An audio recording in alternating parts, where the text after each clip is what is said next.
Se faire voler, tromper, escroquer ne sont pas les seules manières aujourd'hui de se faire arnaquer. Aujourd'hui, vu l'évolution du monde, nous avons pris place à d'autres formes d'arnaque beaucoup plus puissantes et qui tuent beaucoup de personnes.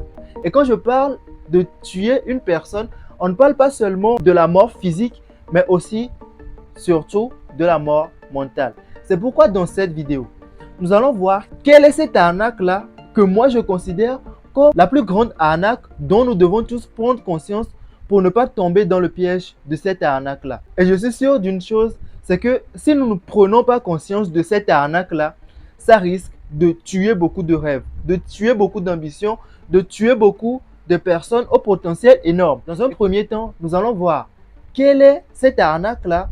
Ensuite, nous allons voir pourquoi moi je considère que c'est la plus grande arnaque du siècle. Et enfin, quelle est la solution que nous pouvons apporter pour ne pas tomber dans le piège de cette arnaque-là. Mais bien avant de commencer, bienvenue sur la chaîne.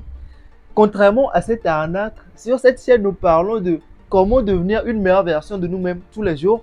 Nous apprenons à utiliser nos peurs, à identifier nos rêves pour vivre la vie qui nous inspire vraiment. Alors, si ça t'intéresse, n'oublie pas de t'abonner, active la cloche de notification et c'est parti. Selon moi, l'arnaque du siècle qui fait que plein de personnes n'arrivent pas à devenir la meilleure version d'eux-mêmes, à surmonter leurs peurs, à aller vers leurs rêves. Tout simplement, cette arnaque, c'est le conformisme. En fait, d'abord, qu'est-ce que c'est que le conformisme? Pour aller de la manière la plus simple, le conformisme, c'est le fait de faire tout ce que tout le monde fait, même si ça te dérange. Même si tu n'as pas vraiment envie de faire ce que tout le monde fait, tu le fais quand même parce que c'est ce que tout le monde fait. Je te donne un exemple. Supposons que tu es né dans une famille d'avocats. Donc, ton père est avocat, ton grand-père était avocat, ton arrière-grand-père était avocat, ton arrière-arrière-grand-père était avocat. Donc, le chemin pour toi est tout tracé. Toi aussi, tu dois devenir avocat. Si tu ne deviens pas avocat, il y aura un conflit d'intérêts. Il y aura un conflit entre toi et ta famille. Tout simplement parce que tu as refusé de te conformer aux règles de la famille selon lesquelles tout le monde doit devenir avocat. Et là même, je pense que je prends un exemple trop avancé. Parce que pour moi, cet exemple, c'est une décision de toute une vie en fait. Quand vous sortez entre amis, ou bien peut-être que vous êtes à une soirée et tout le monde boit de l'alcool.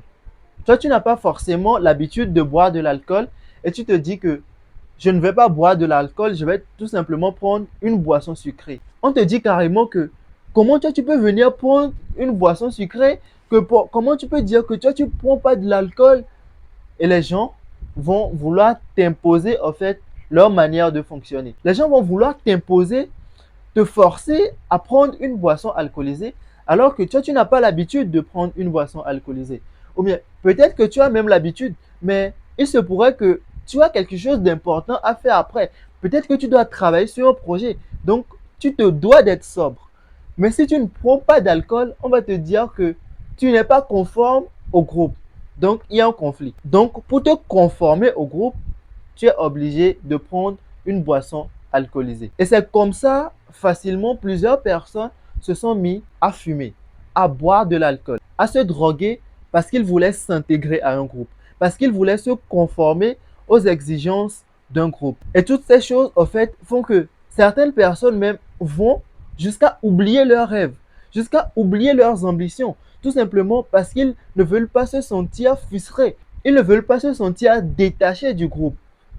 Et moi, toutes ces choses, au fait, ça me pose un problème. Ça me pose un problème dans le sens où plusieurs personnes perdent leur authenticité. À tout le temps vouloir faire comme le groupe, à tout le temps vouloir faire comme les autres, on perd notre authenticité en fait. Nous ne sommes pas vraiment nous-mêmes. Et quand nous ne sommes pas nous-mêmes, ça craint en fait. Ça craint. C'est dans ce conformisme-là que plein de personnes se sont fait voler leurs rêves. C'est dans ce conformisme-là que plein de personnes se sont fait arnaquer leur mentalité. C'est dans ce conformisme-là qu'on a fait frustrer beaucoup d'ambitions parce qu'ils n'étaient pas conformes aux exigences de la société. Ça me pose vraiment un problème. Maintenant que nous avons vu quelle est cette arnaque-là et pourquoi, selon moi, cette arnaque est la plus grande du siècle, nous allons voir maintenant comment nous pouvons sortir de cette arnaque-là, surmonter cette arnaque-là pour ne pas être victime de cette arnaque-là. Pour surmonter cette chose, nous devons d'abord comprendre pourquoi nous tombons tout le temps dans ce piège-là. Alors, la première raison, c'est que nous avons peur des conflits. Si nous avons des manières de penser différentes, c'est ce qui va créer un conflit en fait. Donc, si la majorité pense de telle manière, toi tu penses différemment. Si tu penses différemment que la majorité, mais tu n'arrives pas à exprimer ton point de vue, c'est tout simplement parce que tu n'as pas envie de créer un conflit avec la majorité. On est tous d'accord que l'être humain n'aime pas vivre tout seul. Donc, on veut tout le temps l'approbation des autres. On veut le plus possible, le plus de soutien possible des autres. Donc, on ne veut pas se sentir écarté du groupe. C'est pourquoi on veut tout le temps se conformer pour ne pas chercher le conflit. Parce que nous sommes tous d'accord que si tout le monde est d'accord, alors il n'y aura pas de conflit. Imaginons que nous vivons dans une société où nous pensons tous de la même manière. Tout le monde pense comme tout le monde. Tout le monde est d'accord. Donc, il n'y aura pas de dispute en fait. Parce que quand il y a une dispute, c'est parce qu'il y a des manières de penser différentes. Donc, pour qu'il y ait cette dispute-là, il faudrait que la personne qui pense différemment que l'autre exprime son point de vue pour dire que non, je ne suis pas d'accord avec ta manière de penser. La deuxième raison de pourquoi nous nous conformons, c'est que nous ne voulons pas nous sentir bizarres.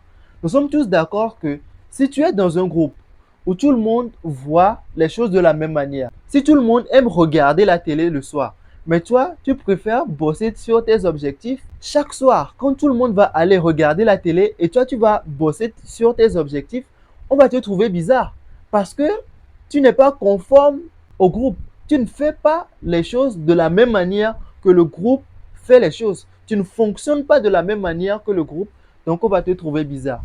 Et le truc, c'est que l'être humain en général n'aime pas se sentir bizarre et c'est pourquoi nous nous conformons. La troisième raison de pourquoi nous nous conformons, et moi je trouve qu'il y a trois raisons principales.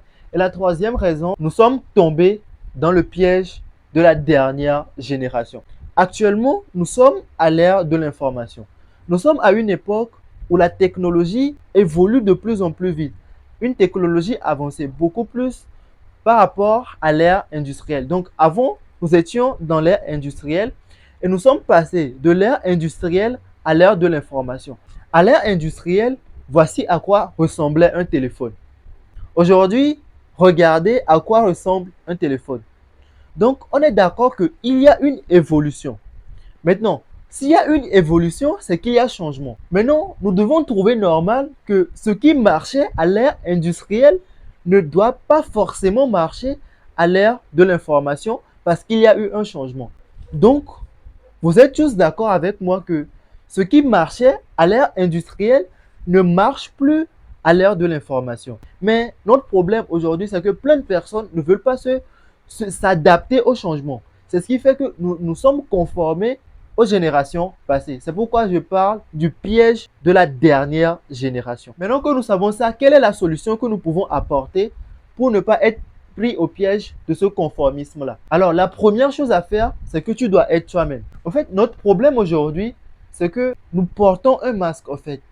Nous n'aimons pas montrer aux autres les personnes que nous sommes réellement.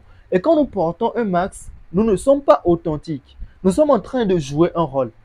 Et quand nous jouons un rôle, nous ne pouvons pas jouer un rôle beaucoup plus que la personne. C'est-à-dire que nous sommes en train de jouer le rôle d'une personne. Nous sommes en train d'incarner une personnalité déjà existante. Donc, si nous incarnons une personnalité existante, nous sommes tous d'accord que nous ne pouvons pas jouer le rôle beaucoup plus de manière parfaite que la personne elle-même. Je ne peux pas jouer le rôle d'une autre personne beaucoup plus que cette personne même. Je ne peux pas dépasser cette personne dans son propre rôle. Je ne peux pas être une photocopie et être beaucoup plus avancé que l'original. Alors, la deuxième chose, pour ne pas tomber dans le piège de ce conformisme-là, c'est que il y aura toujours des conflits. Il y aura toujours des conflits dans le sens où il y aura toujours confrontation d'idées. Il y aura toujours des personnes qui ne seront pas d'accord. C'est de la même manière que nous devons tous faire ce que nous avons envie de faire. Nous devons tous suivre nos rêves. Nous devons tous vivre une vie à la hauteur de nos ambitions. Faire ce que nous devons faire. Nous devons faire les choses que nous avons vraiment envie de faire. La troisième chose, c'est que tu ne dois pas avoir honte de tes rêves. Il y a des gens qui ont des rêves bizarres. Ah mais non, personne n'a un rêve bizarre. Le truc, c'est que ce que moi je peux trouver bizarre, l'autre va le trouver normal. Ce qui va être normal pour soi va être anormal pour moi. Il y a plein de manières d'être normal. Ce qui est anormal pour toi peut être normal pour moi. Ce qui peut être normal pour plein de personnes peut être bizarre pour moi. Donc ça prouve à quel point il y a plein de façons d'être normal. Ce qui est normal. Ce qui serait plutôt anormal, c'est que nous soyons tous normaux.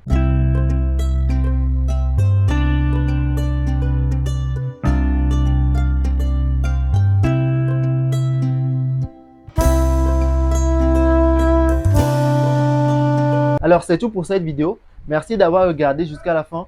Donne-moi tes avis dans les commentaires. Abonne-toi, active la cloche de notification parce que l'histoire ne fait que commencer.